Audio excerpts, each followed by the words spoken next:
How are you doing, Pat? You okay? You know what? I'm good. I'm tired. Long weekend. Back to the gram again. Here we are again, back in the gym. And Like you said, you've had a busy last week. Your schedule was crazy.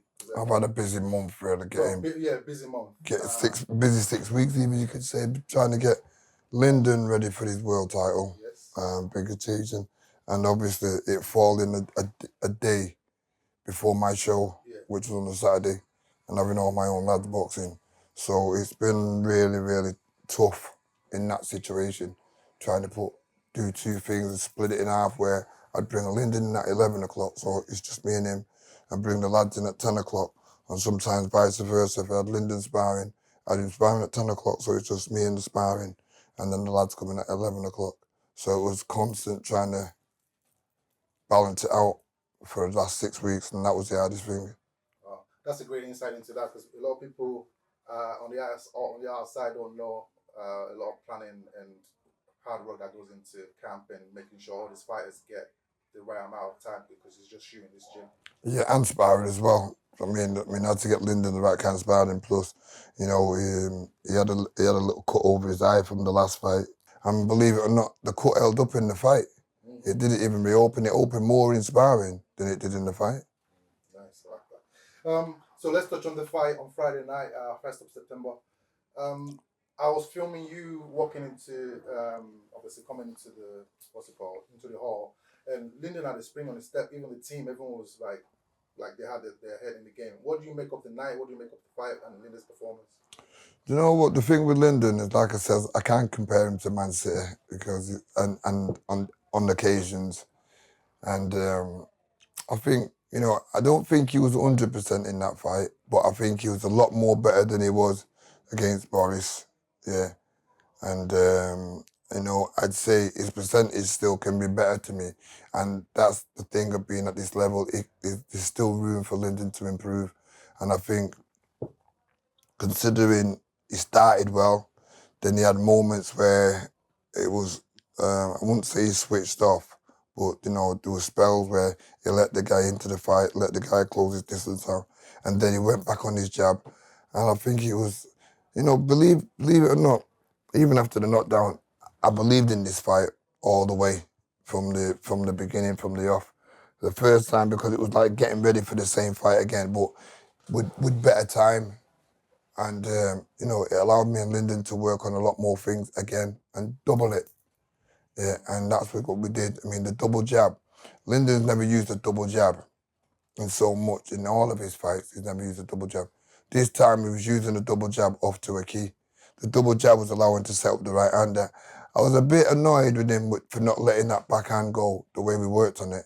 But the finish that it pulled off was something that he fitted in. Because believe it or not, it wasn't something that we worked on. I'm not going to lie and say we worked on the body shot. It was more the right uppercut on the straight right hand and the jab. It was the 3 punches. Yeah, we did do body punching. Yeah, but that's something that Lyndon pulled off in his fight. Them little swift combinations is what he done. I've seen him do it time and time on the bags, but I've never seen him let his hands go like that in a fight. I know it's there. I know it's capable. He's always said, Pat, I want to work on combinations, like Roy Jones. I'm thinking, well, these are not things you have to work on. These are things you have to take risk and do. Do you know what I mean? You don't need the pads to do that. You need the bags to do that. But he did it tremendously. He put a flood to the head, that worked, and he put a flood to the body and finished with that tremendous body shot. Nice.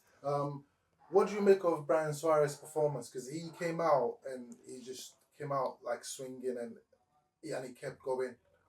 He did pull Lyndon down in the round before Lyndon came back and closed up the fight in a spectacular fashion. What do you make of Lyndon Suarez's performance? His performance was what we call world class. He was a world class opponent. You're not going to get an opponent. I think he'd had 19 fights, 17 knockouts. So you're not going to get an opponent. And, it's not the first time Lyndon faced someone like that. I mean, I remember the very first time when he boxed at the yard, he had his head on him. Sometimes he can dip, sometimes he stays up. My job now is to say to Lyndon, let's stay focused. So working with Lyndon, it wasn't a bad camp. We do have our disputes, but up and down, But, you know, we got on a lot better this time round than we did the last time round. Sometimes he wants to do his things his way, like staying at home. I'm saying, no, let's stay in a hotel. He wants to stay in his own bed of comfort. I don't want comfort because comfort is too relaxed. Do you know what I mean? And he doesn't understand that. Do you know what I mean? Next time round, we've got to sit down, we've got to talk about it. But working with him for this camp, he was brilliant, you know what I mean? So, it showed. He listened all the way. I mean, like I said, he tried to execute the plan behind the double jab. The only thing that he didn't throw for me, because the double jab was opening him up, was the backhand straight through it. Because the double jab, it was landing every time. It was landing, he was knocking his head back with it and missing in action when we watch it back. I said, look, the right hand could have gone there because the double jab was keeping him busy, knocking his head back. All you needed to do was put that harpoon in. And we was throwing it so well on the pads, so well in sparring. I was shocked when the body shot came in.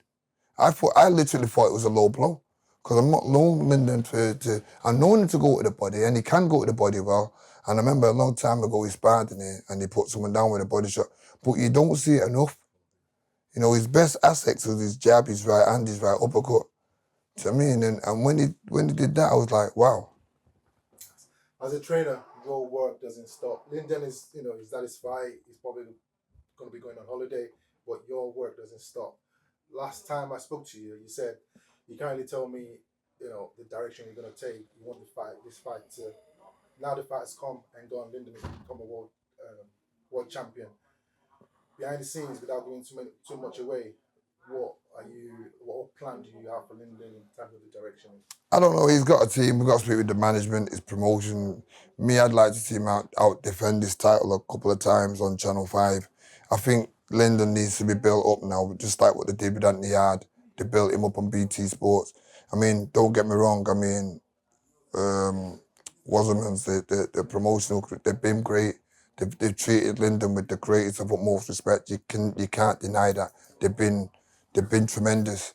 And they're the most easiest people and the greatest people to work with. They're not difficult.